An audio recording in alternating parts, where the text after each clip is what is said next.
Buenos días chicos y chicas, durante este video les enseñaré una pequeña acción que podemos hacer en nuestras casas para cuidar el medio ambiente y son las pajillas biodegradables.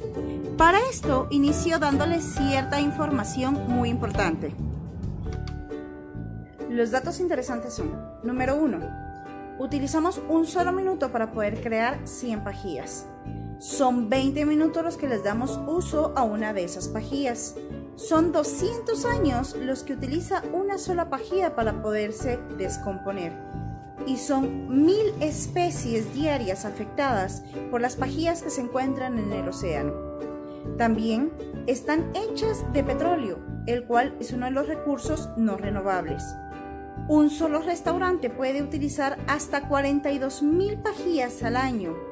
Y si las pajillas que son usadas durante un día las colocáramos alrededor de la Tierra, chicos, les daríamos 2 vueltas a la Tierra. Así que por favor, es necesario y es urgente poder ayudar a nuestro planeta, a nuestro medio ambiente, con el uso de pajillas biodegradables. El día de hoy les enseñaré cómo hacerlos y los materiales que necesitamos son: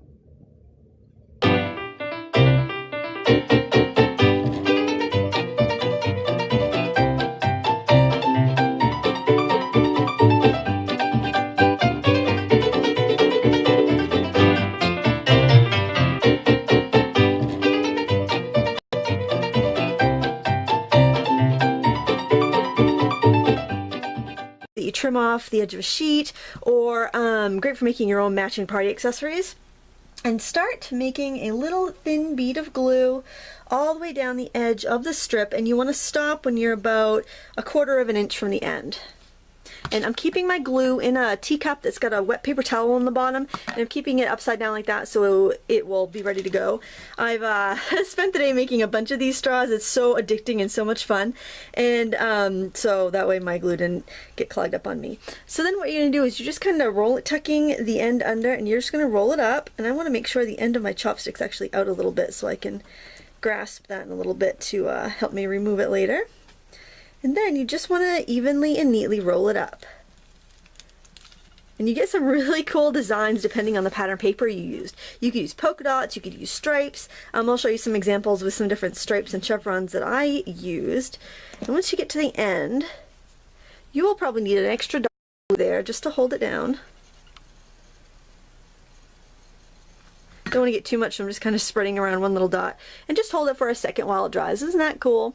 You can pull the chopstick out of there, just like that, and there you have the paper straw. Alright, but now you'll notice you have these little pointy ends here, so what you want to do is trim it on each end. Now if you're doing a bunch together, you might just want to do them all at once so you get the same, you know, so you can make them all the same length. So like these are probably these aren't all the same length, I just kind of quickly trimmed them out. But there you can have them all about the same length, or you can have them mismatched. I guess that's where the term drawing the short straw comes from, because probably all straws were made like this back in the day. Alright, so over here, I'm just going to slide my cutting mat over and just carefully slide my coffee mug warmer over here, and you'll see that I have this wax. The coffee mug warmer isn't that hot, so my wax is starting to cool off on me, but this is how you then wax your paper straws so that they'll be waterproof. So what you want to do is get a tissue or a paper towel handy and dip the straw in the wax.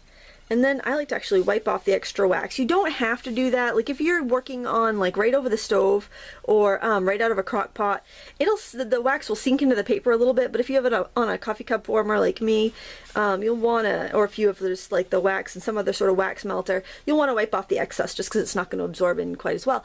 But there you have it, a waxed straw. So you can see that it does change. Well, I'll do one of these so you can see the difference between the waxed and the unwaxed in color, because it does make the paper a little bit more transparent, and a little bit the whites just aren't as white afterwards, but so you can see it side by side. It's a little bit darker, but still it's super cool. And here are some of the other ones that I did. I need to wax the rest of those later, but I want to show you some of the other ones I did. These are all waxed. I think they're so fun.